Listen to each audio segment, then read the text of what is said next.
오늘 주시는 하나님의 말씀은 마태복음 27장입니다.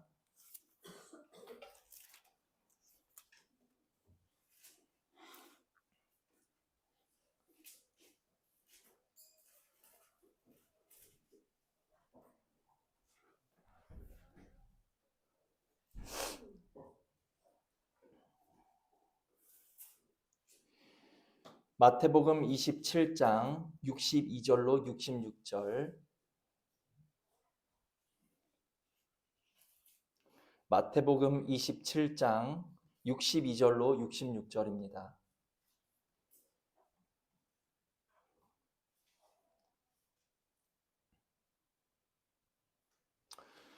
마태복음 27장 62절로 66절 다 찾으셨으면 한 절씩 교독하시고 마지막 절 함께 읽습니다. 그 이튿날은 준비일 다음 날이라. 대제사장들과 바리새인들이 함께 빌라도에게 모여 이르되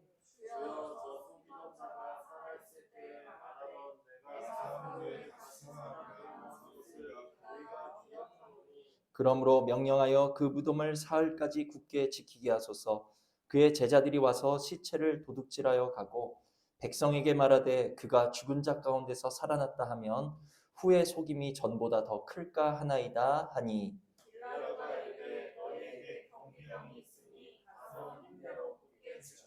다 같이 그들이 경비병과 함께 가서 돌을 인봉하고 무덤을 굳게 지키니라. 아멘.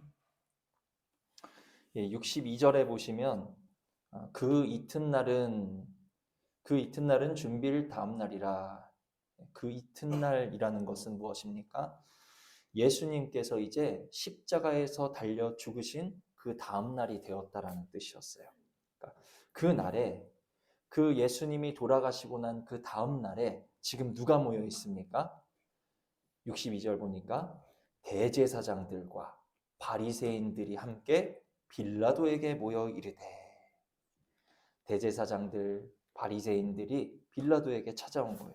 그러니까 지금 예수님께서 십자가에 못 박혀 죽게 한 그 장본인들이 지금 한 자리에 모여 있는 상황입니다. 그러면서 그들이 무엇이라 하는가? 자, 63절 보니까 주여 저 속이던 자가 살아있을 때 말하되.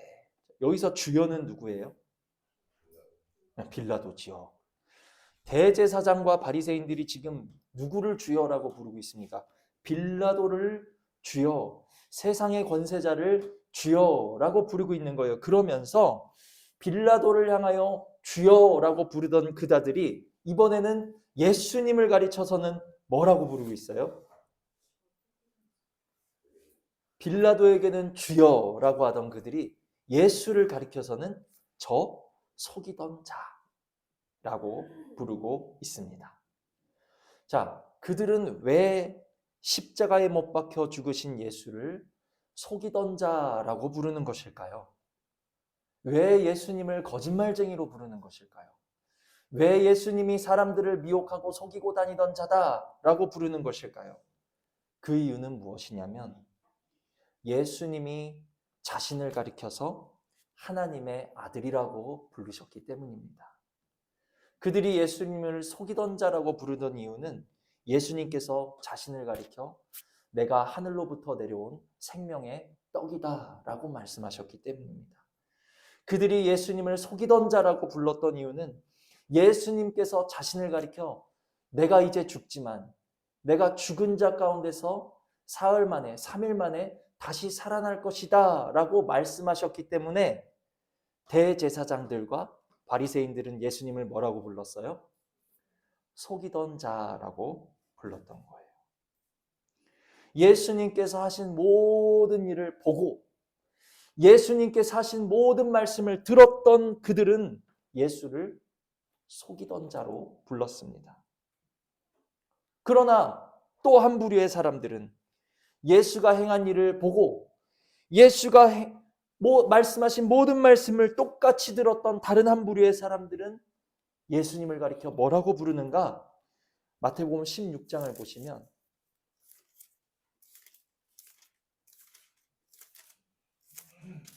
16장 15절 16절입니다. 마태복음 16장 15절로 16절 찾으셨으면 함께 읽습니다. 시작.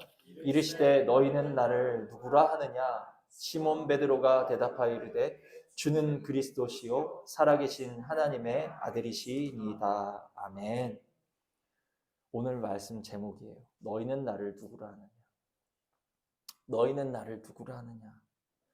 누군가는 나를 거짓말쟁이라고 하고, 누구는 나를 속이는 자라고 하고, 누구는 나를 사기꾼이라고 말하는데 너희는 나를 누구라고 하느냐 하시는 예수님의 말씀에 이제 베드로가 뭐라고 대답합니까? 16절에 주는 그리스도시요 살아계신 하나님의 아들이시니이다. 베드로가 다른 것을 보았을까요?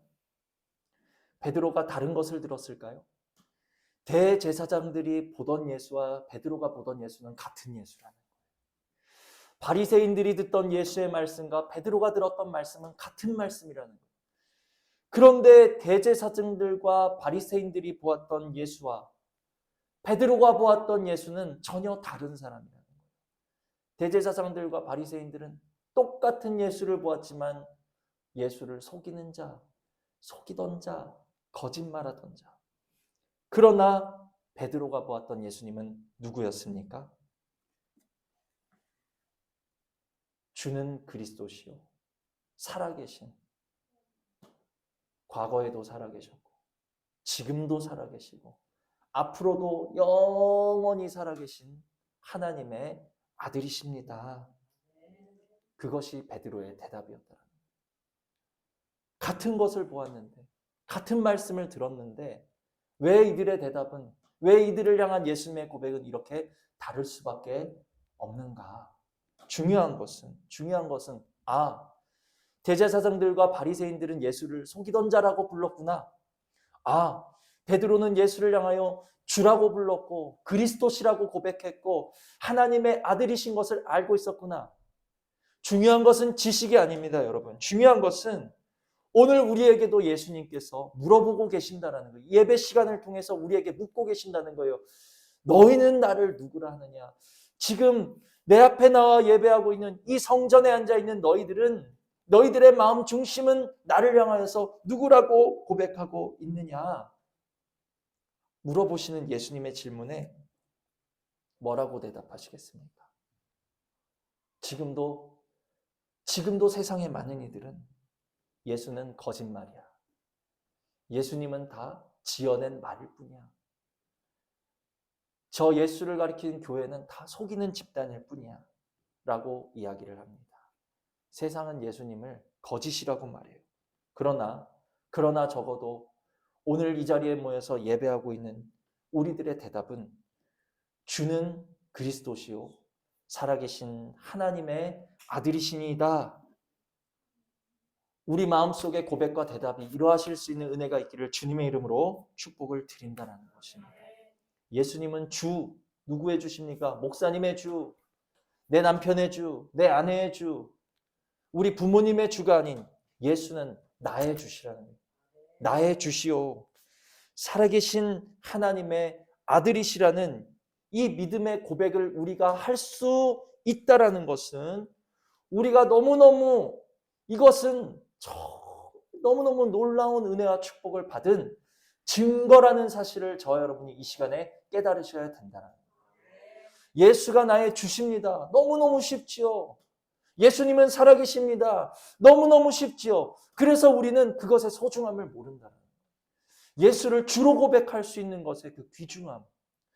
하나님께서 살아계시고 그리스도가 생명되셔서 우리 안에 계시다라는 것을 호흡하듯이 고백할 수 있는 그 축복과 그 은혜는 그 무엇과도 바꿀 수 없는, 비교할 수 없는 놀라운 은혜라는 사실을 오늘 이 시간 우리들이 알기를 원하신다라는 거예요. 그때에 못 박혀 죽으신, 다시 본문을 돌아오시면 그때 못 박혀 죽으신 다음날, 예수 그리스도께서 못 박혀 죽으신 다음날 그곳에 모여있던 사람들은 어떤 부류의 사람이었어요? 왕이었어요. 대제사장이었어요. 바리새인들이었어요. 공통점이 무엇입니까? 그들은 모두 그 당시 사회의 지배자 계급이었고 기득권층이었다라는 거예요. 그들이 살고 있는 세상을 누리고 있던 사람들이라는 거예요. 그러나 그들은 예수를 무엇으로 여겼습니까? 속이던 자로 여기고 거짓말하는 자로 여길 뿐이었다라는 거예요.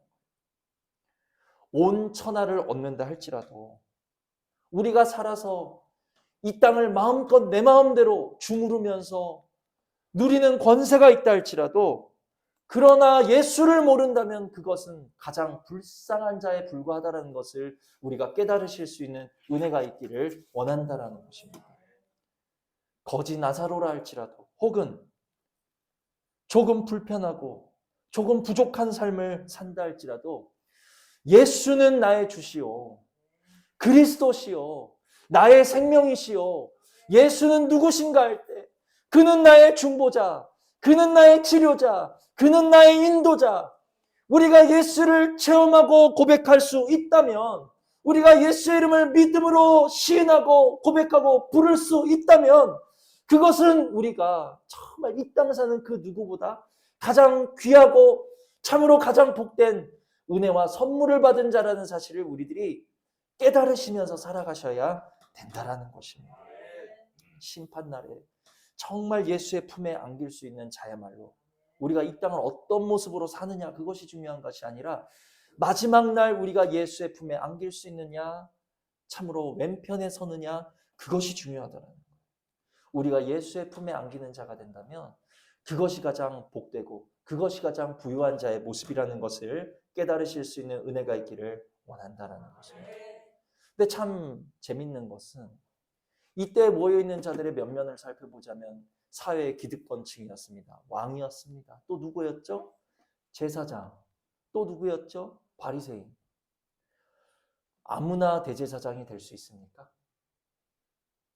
지금으로 치자면 대제사장이라는 것은 그냥 쉬운 말로 서울대 들어가는 것보다 더 어렵다라고 생각을 하시면 돼요. 더한 경쟁이 있다라고 생각하시면 돼요. 바리새인이 된다라는 것 역시 그 당시 사회에서 인정받은 사람, 종교적 열심과 그 지적인 능력이 인정받은 사람들만이 바리새인이 될 수 있었어요. 그러나 종교적 열심이 아무리 뛰어나다 할지라도 예수를 주라 고백할 수 없다라는 것을 우리들의 종교적 열심 가지고는 예수를 주라 고백할 수 있는 자리에 들어갈 수 있는 것이 아니라는 것을 이 대제사장들과 바리새인들이 보여주고 있다. 그래서 궁금한 것은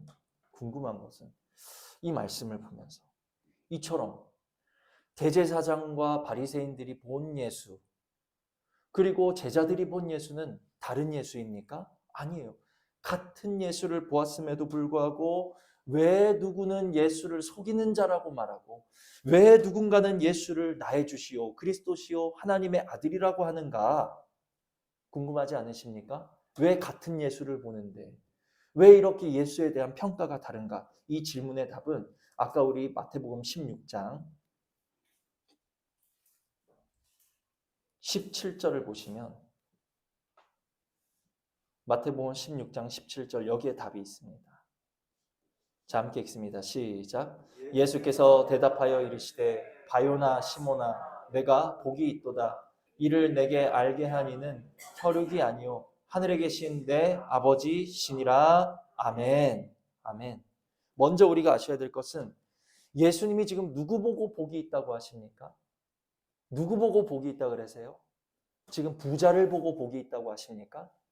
높은 권세자를 보고 복이 있다고 하십니까? 아니에요. 예수를 주로 시인하는 자에게 복이 있다라고 말씀하시고 계시다라는 것을 깨달으시기를 바랍니다. 주님이 복되다고 하신 것이 진짜 복이 있는 거예요. 주님이 배설물이라고 하시는 것은 배설물일 뿐이라는 것입니다. 우리는 배설물을 복이라고 여기고 주님이 귀하다고 여기시는 것은 배설물로 여길 때가 너무나도 많이 있다는 거예요. 주님이 복이라고 말씀하시는 그것을 우리도 복으로 여기실 수 있는 은혜가 있기를 주님의 이름으로 축복을 드린다라는 것입니다. 자, 그런데 왜 같은 예수를 보면서 누구는 예수를 속이는 자 거짓말쟁이라고 하는데 왜 누구는 예수를 주요 그리스도시요 하나님의 아들이라고 하는가? 자, 17절 보니까 이를 내게 알게 하니는 누구예요? 혈육이 아니오. 그럼 누굽니까? 하늘에 계신 내 아버지시니라. 여기에 답이 있는 거예요. 이를 내게 알게 한 것은 주가 그리스도시요 살아계신 하나님의 아들이라는 것을 알게 하는 이가 있다라는 거예요. 근데 그게 누구시라고요? 내 아버지 하나님이시라는 것입니다. 믿으시는 은혜가 있기를 원합니다. 예수께서 그리스도시요 하나님의 아들이라는 것을 우리가 알고 믿고 입술로 시인하게 하시는 이가 있는데 그분이 누구신가? 하나님 아버지. 하나님 아버지. 그것은 우리의 종교적 열심에 달려있는 게 아니라 내가 바리새인 같은 열심이 있다 할지라도 내가 대제사장 같은 성경 지식이 있다. 그들은 구약의 율법을 머릿속에 통으로 넣고 외우던 사람들. 걸어다니던 구약 율법책이 바로 대제사장들과 바리새인들이었어요. 내가 아무리 많은 하나님의 말씀을 안다 할지라도 내가 아무리 많은 하나님을 향한 종교적 열심이 있다 할지라도 내 머리와 내 노력과 내 능력 가지고는 예수를 주라 시인할 수 없다. 누가 예수를 주로 고백할 수 있고 누가 예수를 나의 그리스도로 고백할 수 있고 누가 주님을 나의 생명이라고 고백할 수 있고 누가 주님을 하나님의 아들이라고 고백할 수 있느냐? 하나님께서 알게 하신 사람들. 한번 옆 사람의 모습을 보세요. 우리 모두는 우리 서로는 여기 계신 여러분들은 그냥 우연히 모이신 것 같지만 하나님께서 알게 하셔서 이 자리에 이르는 사람들이라는 사실 우리는 깨달으실 수 있기를 바랍니다. 우리가 하는 일이 다르고 우리가 모습이 다르고 우리가 때로 다른 부분이 많지만 그러나 한 가지 같은 것은 하나님이 알게 하셨다는 거예요. 우리 모두는 하나님이 알게 하셨다는 거예요. 누구를 알게 하셨습니까? 예수가 주요 나의 그리스도시요 하나님의 아들이시라는 것을 우리에게 알게 하신 우리는 한 형제요 우리는 지체라는 사실을 우리 마음에 새기실 수 있는 은혜가 있기를 원합니다. 하나님께서 알게 하실 때만이 이 사실을 믿고 고백할 수 있다라는 거예요. 하나님께서 알려주지 않으시면 제 아무리 바리새인, 제 아무리 대제사장이라 할지라도 예수는 거짓말이야. 예수는 속이는 거야. 그럴 수밖에 없다라는 거예요. 오늘 정말 이 말씀을 통해서 한번 내가 예수를 거짓말이라고 하는 그 사람들 속에 속해 있다라고 한번 생각을 해보세요. 너무너무 끔찍하고 한편으로는 지금 이 자리에서 하나님을 예배할 수 있는 우리들이 얼마나 다행이고 감사한지 모른다는 것입니다. 혈과 육으로 되는 것이 아니래요. 이를 내게 알게 하니는 혈육이 아니요 혈과 육으로 되는 것이 아니라 너희의 힘과 노력으로 되는 것이 아니에요. 너희의 노력과 의지로서 예수를 알고 믿고 시인할 수 있는 것이 아니다라는 말씀인 거예요. 예수를 믿고 예수를 시인하고 고백할 수 있는 것은 오직 하나님의 일이요 하나님의 은혜라는 사실을 깨달으실 수 있는 은혜가 있기를 원합니다. 그래서 우리들이 지금까지 살아왔던 인생길을 뒤돌아보면 순간순간 내가 선택하고 내가 결정하고 나의 의지와 나의 노력으로 여기까지 온 것 같아. 그런데 뒤돌아보니 뭐예요? 나의 나 된 것은 모두 하나님의 은혜였다라는 것입니다. 주일에도 말씀드렸지만 이스라엘 백성이 2대에 걸쳐서 그들이 광야에서 방황을 하다가 마침내 어디에 들어갔어요? 하나님이 약속하신 가나안 땅에 들어갔어요. 그들이 40년이 걸리긴 했지만 그들이 가나안 땅에 이르는 것은 그들이 참을성이 많아서입니까? 그들이 능력이 있어서입니까? 그들이 하나님의 말씀을 잘 따라서입니까? 그들이 순종했기 때문입니까? 그들의 열심으로 이루는 것이 아니었다라는 거예요. 40년의 모든 족적을 뒤돌아보니 그들에게 중보자가 있었기 때문에 그들이 어리석은 행동을 할 때마다 그들이 미련한 결정을 할 때마다 그들이 하나님을 진노하시게 할 때마다 그들에게 중보자가 없었다면 그들은 40년은커녕 광야를 들어갔을 때부터 시내산 입구에서부터 그들은 죽임당할 수밖에 없었다. 우리들의 인생길을 돌아보면 우리들의 힘으로 여기까지 이르르신 것이 아니라 중보자 되시는 예수 그리스도가 계셨고 우리를 지키셨고 우리를 사하셨고 우리를 붙드셨고 우리를 인도하셨기 때문에 우리가 여기까지 이르를 수 있었고, 더욱 감사한 것은 앞으로도 그분께서 우리의 중보자가 되어주신다는 사실이에요. 야, 지금까지는 내가 은혜 여기까지야. 올해까지만 내가 인도해 줄게. 앞으로 너희가 잘 가봐. 그것이 아니라 우리가 천국 가는 날까지 우리가 하나님 앞에 잘못한 것이 있으면 참으소서. 내가 저를 위하여 더 기도하겠습니다. 내가 저를 위하여 더 애쓰겠습니다. 내가 저를 위하여 더 수고하겠습니다. 우리를 사랑하시고 우리를 위하여 간구하시고 우리를 위하여 애써주시고 우리를 위하여 중보하여 주시는 주님의 은혜와 이 모든 것을 우리에게 허락하여 주신, 우리를 택하여 주시고 불러주시고 허락하여 주신 하나님의 은혜와 사랑이 있었기 때문에 우리는 여기까지 이룰 수 있었고, 앞으로의 모든 인생길도 우리는 안전하게 천국까지, 우리 본향까지 이룰 수 있게 된다는 것을 저 여러분이 믿으시고 굳게 붙잡으실 수 있는 은혜가 있기를 주님의 이름으로 축복을 드립니다. 그래서 제가 지금까지 무엇을 말씀드렸습니까? 같은 예수를 보고 같은 예수를 들었음에도 불구하고 누군가는 예수를 거짓말이야. 그러나 누군가는 예수를 나의 주로 고백할 수 있는 이유는 이를 누가 알게 하셨기 때문에? 하나님이 알게 하셨기 때문에. 믿음은 무엇입니까?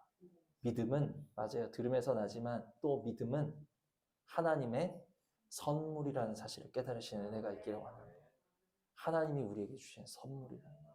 우린 가장 귀한 선물 받은 사람들이라는 것을 깨달으셔야 돼요. 너무 귀한 선물을 받는, 예수를 나의 주요 그리스도요 생명이요 하나님의 아들로 고백할 수 있는 것은 이 세상을 다 줘도 바꿀 수 없는 가장 귀한 선물을 받은 자의 증표다라는 것을 우리가 아셔야 되고, 하나님이 우리에게 믿음만 주십니까? 은혜를 주시고 회개하는 마음을 주시고 성령을 주시고 우리에게 많은 것을 주시는 우리 하나님 아버지가 있다는 거예요. 그래서 우리 하나님 아버지는 이를 알게 하시는 분이신데, 이를 알게 하시는 우리 하나님 아버지 앞에 우리가 구할 것이 참 많다라는 거예요. 무엇을 구하셔야 됩니까? 알게 하신 하나님 아버지 앞에 로또 번호 알려주세요. 그것이 아니라 내가 예수를 더 알기 원합니다. 내가 애통하며 회개할 마음 알기를 원합니다. 내가 주의 말씀을 더욱 바로 깨달아서 그 말씀 위에서 평강을 누리기를 원하고, 나는 죽고 그리스도가 사시는 성령 하나님의 인도하심을 알고 믿고 따르기를 원합니다. 나에게 알려주시옵소서. 우리는 이를 알게 하신 하나님 아버지 앞에 날마다 알려달라고, 정말 귀한 것을 알려달라고, 복된 것을 알려달라고 날마다 더욱 많이 간구하실 수 있는 은혜가 있기를 주님의 이름으로 축복을 드리고, 이것이 바로 예수님이 말씀하시는 먼저 그 나라와 그 의를 구하는 모습인 줄 믿습니다. 자, 그래서 이처럼 같은 예수를 보고 들었지만 서로 다 예수를 향한 고백이 다르고 예수를 향한 증거가 다르다는 거예요. 그들이 그렇게 다른 말을 하고 다른 증거를 할 수밖에 없는 이유, 누구는 예수를 시인하는데 누구는 예수를 시인하지 못한 이유는 예수가 그리스도시요 살아계신 하나님의 아들이시라는 것을 가르쳐 주시는 이, 알게 하신 이가 계시기 때문이다 라고 지금까지 말씀을 드렸습니다. 그러면 또 궁금해요. 왜 하나님께서는 알게 하시는 분이시랬는데 왜 베드로에게 알게 하시는 하나님께서 대제사장과 바리새인에게는 알려주지 않으셨을까? 그냥 모두가 알게 하셨으면 됐을 텐데 왜 누구는 알게 하시고 누구는 모르게 하셨을까? 자, 이것을 우리가 살펴보겠습니다. 로마서를 보시면 로마서 9장입니다. 왜 하나님은 누구는 알게 하시고 누구는 모르게 하실까? 왜 그러실까? 로마서 9장 10절로 13절입니다. 로마서 9장 10절로 13절 찾으셨으면 우리 함께 읽습니다. 시작.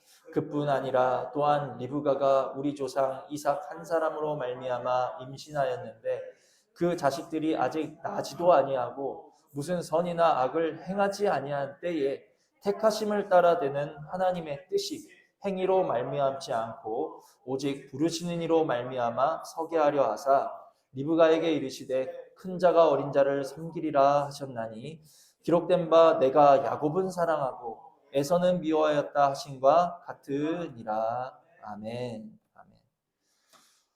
여기 읽었던 11절에 굉장히 중요한 말씀이 나와 있어요. 이삭에게는, 믿음의 조상 이삭에게는 두 아들이 있었습니다. 쌍둥이 아들이었는데 누구였습니까? 큰 아들은 에서요, 먼저 나온 아들은 에서요, 나중 나온 애들은 야곱이었어요. 그런데 에서와 야곱 중에 누구에게 이스라엘이라는 이름을 주셨죠? 야곱에게 주셨다라는 거예요.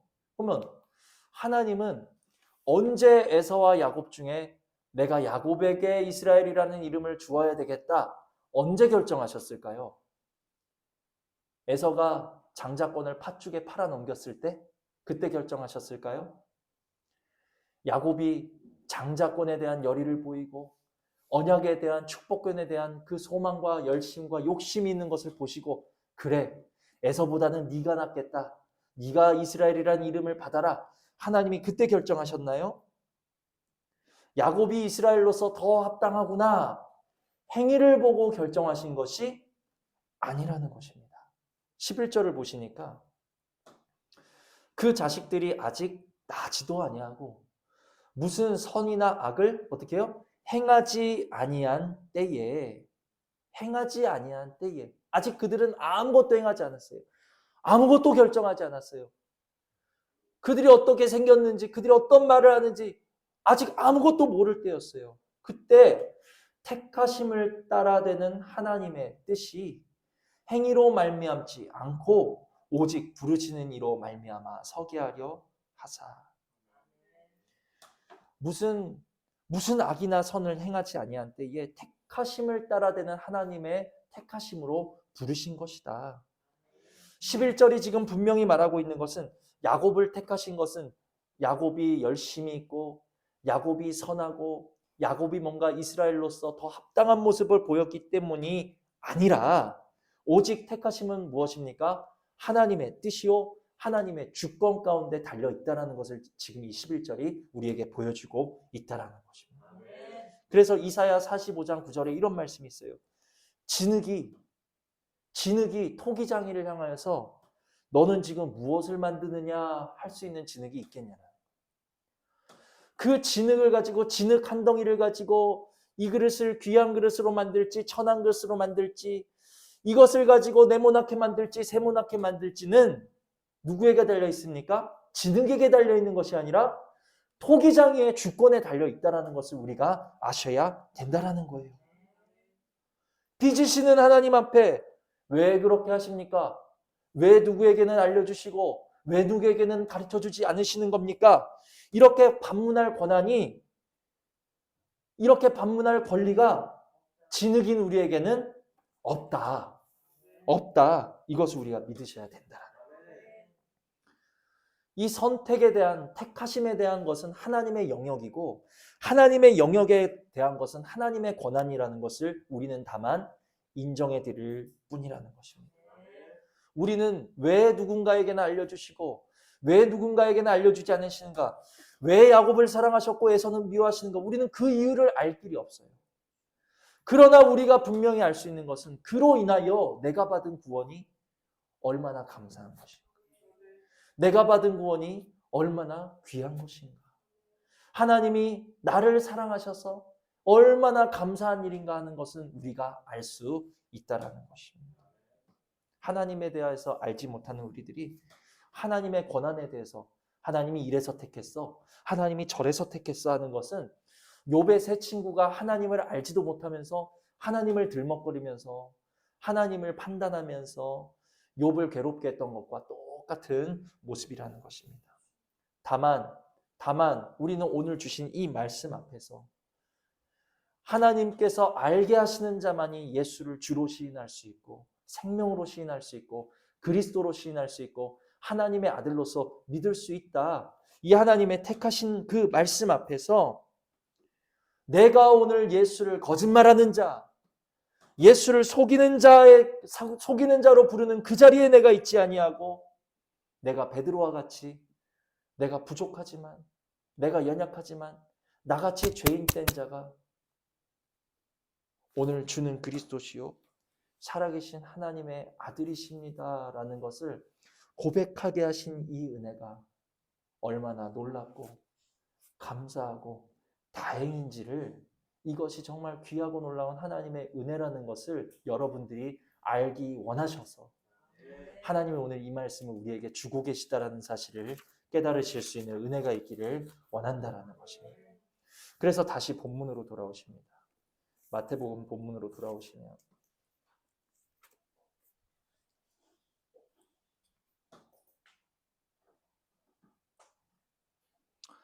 이제 예수를 속이던 자다 이렇게 부르던 그들이 모여서 무엇을 하고 있습니까? 자, 27장 64절로 65절을 보시면 64절로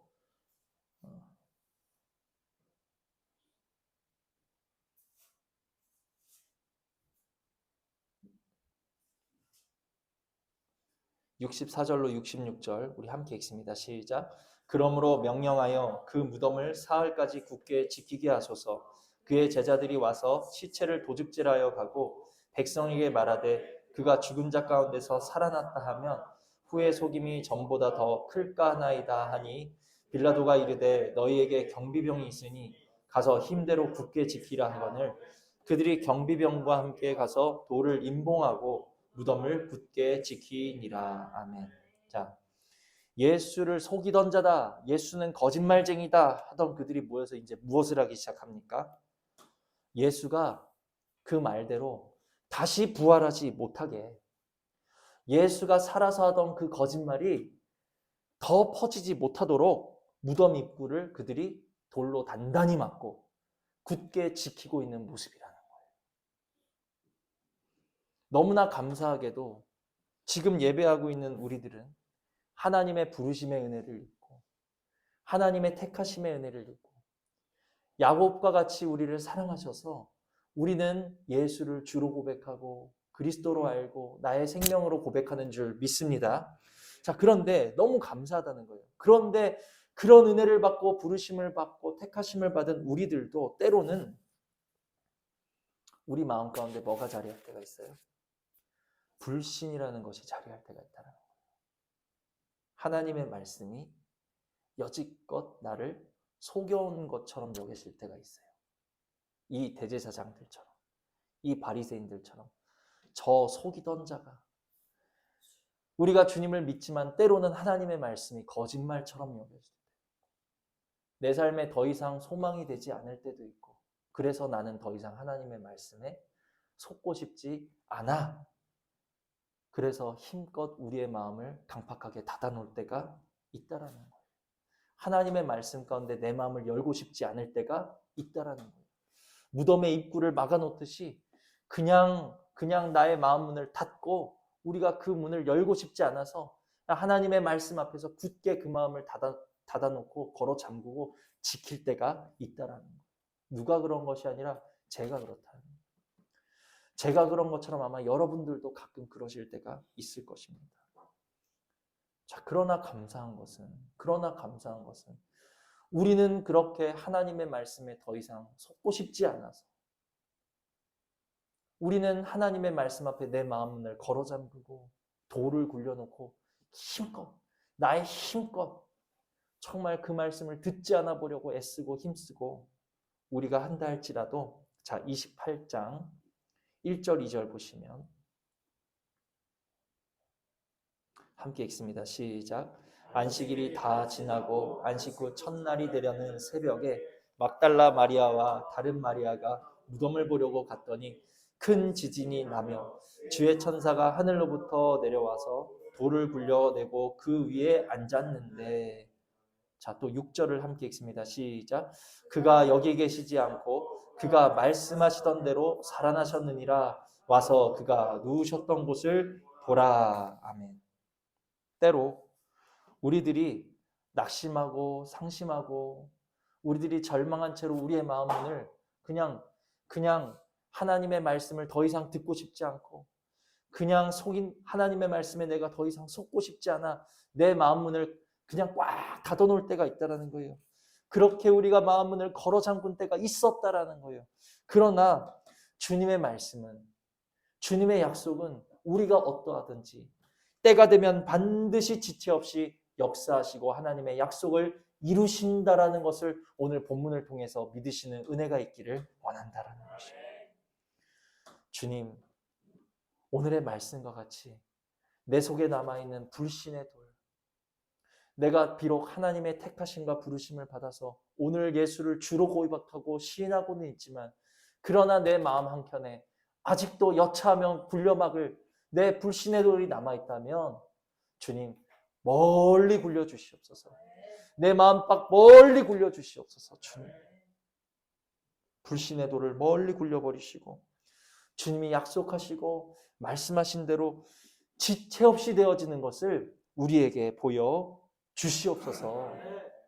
그리고 반드시 그렇게 하신다라는 것입니다.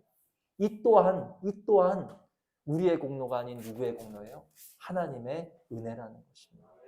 내가 마음 문을 걸어 잠근다 할지라도 때가 되면 제자들이 이날에 예수님이 이미도 부활하셨지만 제자들은 예수님이 부활하신 것을 알지 못하고 예루살렘 어떤 집에 모여서 유대인들이 두려워서 그들은 문을 꽁꽁 걸어 잠그고 있었다는 거예요. 한 곳에 모여서 숨어가지고 문을 꽁꽁 걸어 잠그고 있었는데 그 가운데 누가 나타나셨습니까? 요한복음 20장 19절에 그 가운데 예수님이 그 잠긴 문 가운데로 그들 가운데로 나타나셔서 그들에게 말씀하시며 너희에게 평강이 있으라 말씀하셨다는 거예요.